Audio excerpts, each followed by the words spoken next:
The Lord said to Moses at Mount Sinai, "Speak to the Israelites and say to them, when you enter the land I am going to give you, the land itself must observe a Sabbath to the Lord. For 6 years sow your fields, and for 6 years prune your vineyards and gather their crops. But in the 7th year the land is to have a year of Sabbath rest, a Sabbath to the Lord. Do not sow your fields or prune your vineyards. Do not reap what grows of itself or harvest the grapes of your untended vines. The land is to have a year of rest.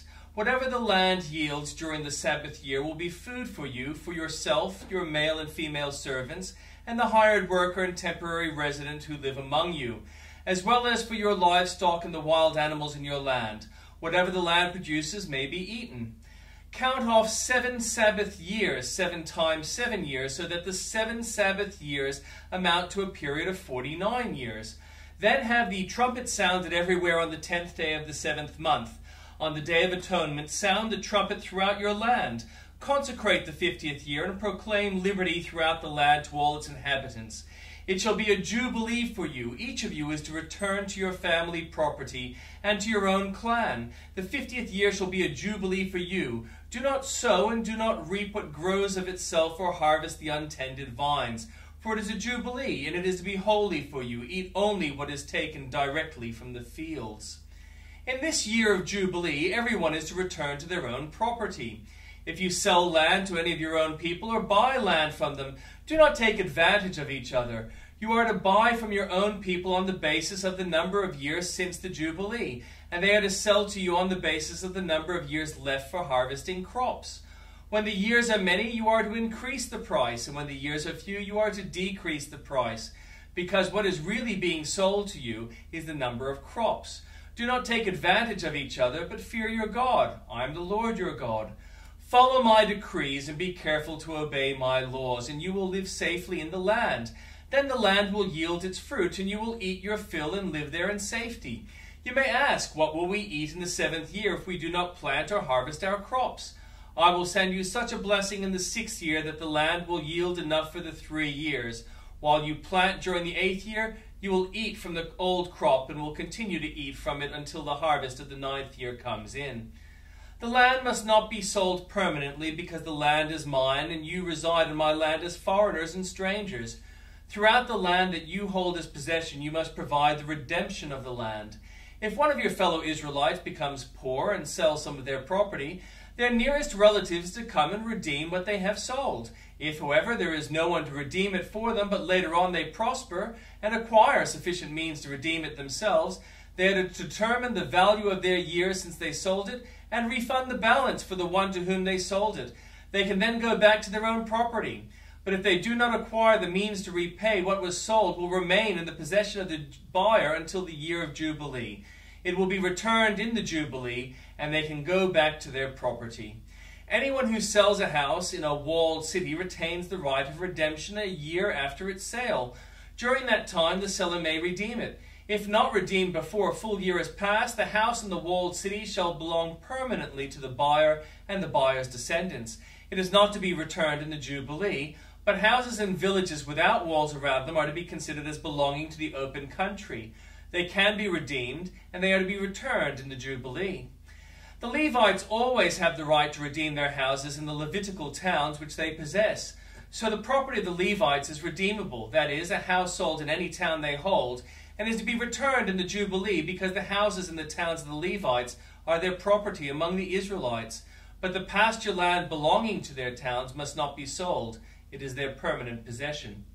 If any of your fellow Israelites becomes poor and are unable to support themselves among you, help them as you would a foreigner and stranger, so they can continue to live among you.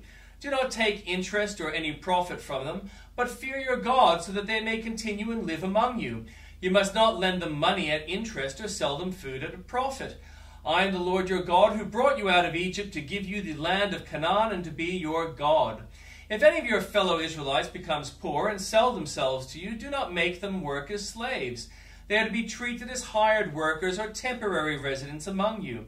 They are to work for you until the year of Jubilee. Then they and their children are to be released, and they will go back to their own clans and the property of their ancestors. Because the Israelites are my servants, whom I brought out of Egypt, They must not be sold as slaves. Do not rule over them ruthlessly, but fear your God. Your male and female slaves are to come from the nations around you. From them you may buy slaves. You may also buy some of the temporary residents living among you and members of their clans born in your country, and they will become your property. You can bequeath them to your children as inherited property and can make them slaves for life. But you must not rule over your fellow Israelites ruthlessly. If a foreigner residing among you becomes rich and any of your fellow Israelites become poor and sell themselves to the foreigner or to a member of the foreigner's clan, they retain the right of redemption after they have sold themselves. One of their relatives may redeem them. An uncle or a cousin or any blood relative in their clan may redeem them. Or if they prosper, they may redeem themselves. They and their buyer are to count the time from the year they sold themselves up to the year of Jubilee. The price for their release is to be based on the rate paid to a hired worker for that number of years. If many people years remain, they must pay for their redemption as a large share of the price paid for them. If only a few years remain until the year of Jubilee, they are to compute that and pay for their redemption accordingly. They are to be treated as workers hired from year to year. You must see to it that to those to whom they owe service, do not rule over them ruthlessly.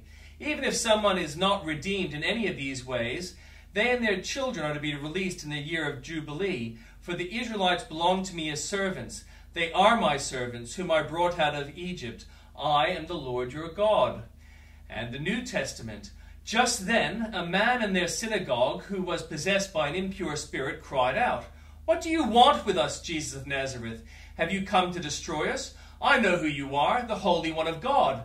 "Be quiet," said Jesus sternly. "Come out of him." The impure spirit shook the man violently and came out of him with a shriek. The people were also amazed. They asked each other, "What is this, a new teaching and with authority? He even gives orders to impure spirits and they obey him."